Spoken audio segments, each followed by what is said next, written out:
Salut les empiriens et les empiriennes, j'espère que vous allez bien. J'espère aussi que votre tournoi se passe bien, euh, que vous n'êtes pas devenu allergique aux arbres. Euh, voilà, comme vous pouvez voir chez moi, il me reste encore mes 5 combats à faire aujourd'hui.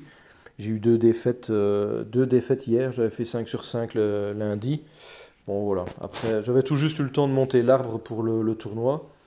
Euh, et comme on peut le voir, ben voilà, la défense tient le coup. J'ai 3 défaites, mais quand même sur pas mal d'attaques. Donc je pense que le rang A est assuré pour la suite de la semaine. On verra. Alors, c'est pas vraiment du tournoi que je voulais parler aujourd'hui, mais plutôt de, du retour donc du challenge des chevaliers, de l'événement des chevaliers. Il avait fait parler de lui sous tous les plans, que ce soit au niveau de l'événement lui-même, que ce soit au niveau des récompenses. Hein, il y avait tout un foin par rapport à ça. Il avait fait beaucoup parler de lui, évidemment, avec les nouveaux héros qu'il avait amenés. Des nouveaux héros qui étaient vraiment très puissants. Et ben voilà, ici il revient avec encore des nouveaux héros qui vont s'ajouter aux familles des loups et des corbeaux. Dans ce cas-ci, ce seront que des corbeaux. Et vous allez voir que ces héros sont vraiment très intéressants. Il y en a un, peut-être que vous aviez vu les cartes passer dans vos groupes Line ou quoi, et vous vous êtes dit, waouh, ces héros-là, il me les faut parce qu'ils vont être super puissants. Vous allez voir qu'il y en a un où peut-être que vous aurez été un peu trop vite dans la première analyse. C'est mon cas d'ailleurs, c'est pour ça, c'est d'ailleurs en partie pour ça que je fais la vidéo ici.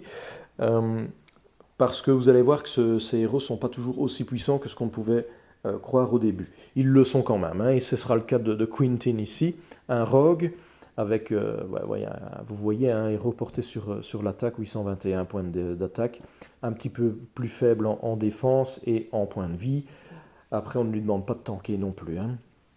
Alors lui, il va faire quoi? Il va causer pas mal de dégâts directs, hein, 420%. C'est parce qu'on connaît, c'est pas le plus gros dégât direct qu'on connaît d'un sniper.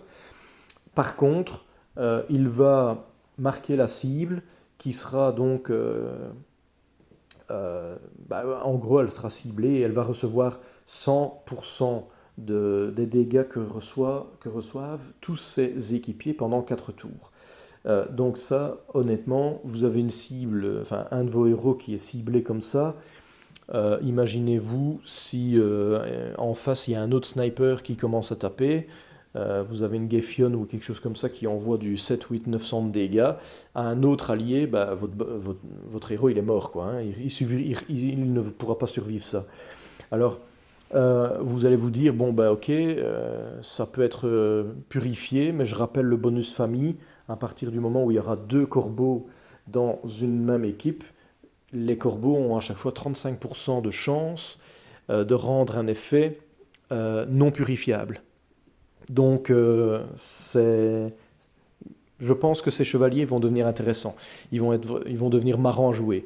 Un peu peut-être moins à jouer contre, mais en tout cas jouer avec, voilà, moi j'en ai pas et je pense pas que j'ai pas vraiment de gemmes ni de jetons que j'ai épargné pour cet événement-là. Peut-être à l'avenir on verra, mais en tout cas pour ceux qui en ont chopé et qui en choperont, je pense que vous allez vous éclater avec. Donc voilà. Euh, Quand on veut ça va être vraiment un chouette héros si vous voulez vous débarrasser d'un, je sais pas, je pense par exemple à un Heimdall, eh bien vous le ciblez avec lui, vous le marquez, alors vous allez peut-être pas le tuer, hein, j'en sais rien, et après avec Gefion vous tapez sur un autre héros à côté, vous allez peut-être tuer le héros d'à côté tout en terminant Heimdall. Donc enfin franchement ça peut être, il va pouvoir y avoir de belles combinaisons à faire avec lui je pense. Alors la suivante, c'est Héloïse, une magicienne. Alors on a déjà vu un petit peu ce genre de héros, hein, ça devient un petit peu je vais pas dire une mode, mais voilà, en gros un héros anti-sbire. Donc elle, au niveau, comme vous pouvez le voir, hein, des stats assez, assez classiques, on va dire, et bien réparties. On tourne autour des 800 en attaque, en défense, un peu moins de 1400 PV. Elle est moyenne, donc le précédent était rapide, elle est moyenne, elle va détruire tous les sbires des ennemis. elle va causer 270% de dégâts à tous les ennemis. Et elle va mettre un buff aux ennemis qui donc ne pourront plus recevoir de sbires pendant 4 tours. Donc on avait, Berra était connu pour cela, c'était ces sbires à elle qui allaient mettre un petit dot et qui empêchaient les ennemis de créer des sbires. Gvazir, en 3 étoiles, le faisait aussi. Donc voilà, elle va être un petit peu comme ça. Même chose, donc elle pourrait rendre ce debuff non purifiable. Pour moi, ça va être l'Astar des nouveaux, Rain en mauve, un combattant. Alors pourquoi l'Astar 815 d'attaque, donc une assez grosse attaque. 780 de défense, 1384 PV. Donc bon, les 2 dernières stats ne sont pas forcément les plus grosses que l'on puisse connaître ces derniers temps. Il est moyen. Ouais, je sais bien que tout le monde aime bien les héros rapides, mais un moyen, c'est pas non plus ce qu'il y a de plus compliqué à déclencher. Et lui, il va faire quoi? Il va causer 450% de dégâts à la cible. Donc c'est déjà une grosse patate qu'il va envoyer. Et puis pour moi, ça c'est... Enfin honnêtement, je trouve ça marrant. Les gens vont s'éclater avec, je pense. La cible va recevoir 748 points de dégâts de poison sur 4 tours. Ce qu'il faut savoir, c'est qu'à partir du moment où le gaillard là va être emblémé, les 748 points de dégâts de poison vont être augmentés aussi. Ça va, à mon avis, ça va tourner à un gros 900 de dégâts sur 4 tours. Donc ça commence à faire mal là. Et attention, c'est ça qui va être marrant, l'effet est contagieux. Donc imaginez-vous, le gars, il va taper le tank qui est en plein milieu de l'équipe. Premier tour, il se prend des dégâts, il contamine les 2 d'à côté. Deuxième tour, donc ce sont les 3 qui se prennent des dégâts, et puis les 2 flancs vont contaminer les ailes. Vous avez toute l'équipe en face qui est contaminée. Donc ça peut être vraiment très très très très intéressant. À nouveau, l'effet, grâce à la famille du corbeau, là, pourrait être rendu non purifiable. Donc vous aurez beau partir avec des rigards, avec tout ce que vous voulez pour purifier l'effet, vous pourriez vous retrouver avec un poison dont vous ne savez pas vous débarrasser. Donc là, honnêtement, moi je trouve ce héros génial, quoi. Alors, donc, gros pouce levé pour lui, c'est mon coup de cœur. La dernière en 5 étoiles, et je pense que c'est peut-être celle dont beaucoup se sont dit wow, elle va être incroyable, c'est Leona. Pourquoi vous pensiez peut-être, comme moi, qu'elle allait vite devenir incontournable? Au niveau de ses stats, elle est très équilibrée, on tourne autour de 800, 1400 PV, donc 800 en attaque et en défense. Elle est moyenne, et elle va, comme vous le voyez ici, bloquer les talent skills. Donc c'est les compétences, mais des talents. Et en fait, je pense que beaucoup, comme moi, ont compris à la première lecture qu'elle allait bloquer les capacités spéciales, les compétences spéciales des héros, et donc de tous les ennemis, pendant 6 tours. Alors voilà, là on se disait, là c'est plus possible, quoi. Personne ne pourra activer de compétences spéciales. Ça va être le héros qui va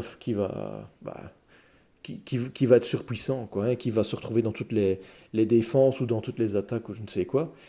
Mais en fait, on ne parle pas ici des compétences spéciales, on parle des compétences mais liées à la classe. Et donc par exemple, elle va empêcher pendant 6 tours à un ecclésiastique d'activer son bouclier de mana. Elle va empêcher à un moine d'aller bloquer, je ne sais pas moi, de contrer Alfric, par exemple. Elle va, ou de prendre des debuffs, debuffs de défense ou autre. Elle va empêcher un combattant de ressusciter, par exemple. Voilà. Donc, en gros, pendant 6 tours, tous les ennemis ne pourront pas utiliser cette compétence-là. Donc voilà, ça reste donc un héros non pas surpuissant, qui reste néanmoins puissant, mais voilà, peut-être pas surpuissant comme on pouvait l'imaginer à la première lecture. Voilà pour les nouveaux 5 étoiles. Et puis un nouveau 4 étoiles qui va sortir également. que je trouve absolument génial également. Alors pourquoi je le trouve génial? Déjà, j'aime bien le design. Donc il s'appelle Franz, un paladin. Euh, 552 d'attaque, 682 de défense, 1519 points de vie. Donc ça va vraiment être un gros tank. Et il est très lent. Alors habituellement, voilà, les héros, on aime bien, comme je l'ai peut-être déjà dit, mais on aime bien qu'ils soient rapides. Ici, moi j'aime bien le délire parce que, en gros, il est fait pour les ruer. Hein, on ne va pas l'utiliser à d'autres moments. Et pourquoi je le trouve délirant? Qu'est-ce qu'il va faire? 215% de dégâts à tous les ennemis. Bon, pour un très lent, vous allez me dire, ça aurait pu être mieux. Mais après, tous les dégâts des ennemis, enfin reçus par les ennemis, seront augmentés de plus 50% pendant 6 tours. Alors là, ça commence déjà à être hyper intéressant. Et puis, tous les ennemis sont immunisés au nouveau buff pendant 6 tours. Imaginez-vous, on est en ruée, un tournoi de ruée. Il n'y a pas de rouge en face. Et vous placez 2 Franz dans votre équipe pour avoir le buff de la famille. Ça veut dire que pendant 6 tours, vous avez ce bonus que vous ne pourrez pas purifier. Imaginez-vous les dégâts que l'équipe en face va se prendre. Ça va être, je pense, une grosse star des futurs tournois rués.